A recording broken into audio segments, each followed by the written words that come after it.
Баршаңызға сәлем. Менің каналыма қош келдіңіздер. Бүгін міне біз бауыр котлетін дайындайық. Балаларыңыз ет, бауыр жемесе, осы рецепті дайындап, оларды таңғалдырыңыз. Міндетті түрде оларға ұнар деп ойлаймын. Менің каналыма тіркеліп, лайк басуды ұмытпаңыздар. Рахмет. Бізге керегі пияз, жұмыртқа, сарымсақ, ұн,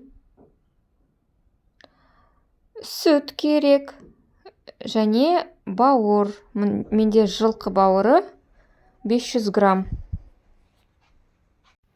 Бауырымызды кубиктан турап, осылай измельчительға салып өткіземіз. Болмаса мясорубкадан болады. Оған түртпіштап туралған сарымсақты, пиязды қосамыз. Және де осылай измельчительден өткізіп аламыз. Құрамына не кіретін ингредиенттің бәрін описанияның астына жазып қойдым. Өткізген бауырымыздың бәрін осылай ыдысқа салып қоямыз. Бір жұмыртқа жарып қосамыз. Одан кейін дәміне қарай тұз, қара бұрыш саламыз.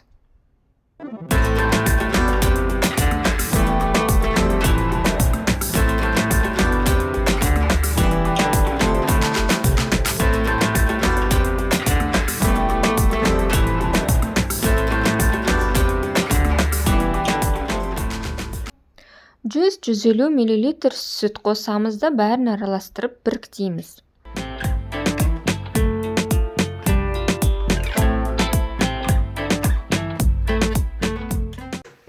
Алдын ала иіліктен өткізілген ұнымызды қосамыз. Өзіңіздің көз мөлшеріңізге байланысты негізі бір 80-100 грамм ұн жеткілікті. Өзі біздің котлетіміз оладьи құймақ сияқты болуы керек. Сондықтан өзіңіз қарап отырасыз ғой. Жақсылап араластырып көресіз.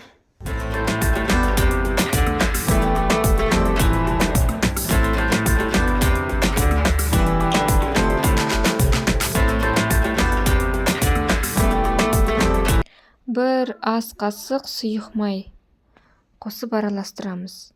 Міне осымен біздің бауыр котлетіміз дайын. Қазір оны жай отта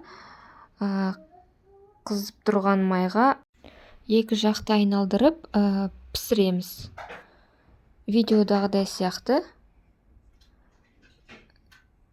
бір-біріне жабыстырмай пісіреміз.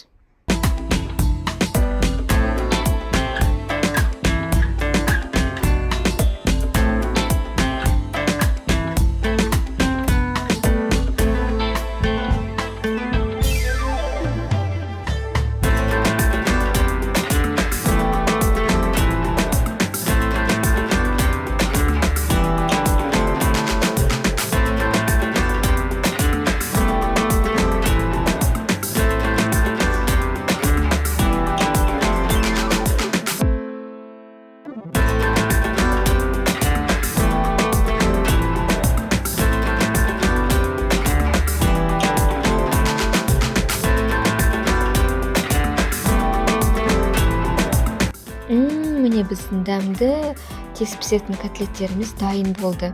Кешкі асқа не пісірерін білмесеңіз, міне осы котлеттерді менімен бірге дайындаңыз. Балаларыңыз тіпті ет, бауыр жемесе, міне мынау күшті идея. Олар өзіңіз білмей қаласыз, қалай тез жеп қоятынын. Сіздерге ас болсын.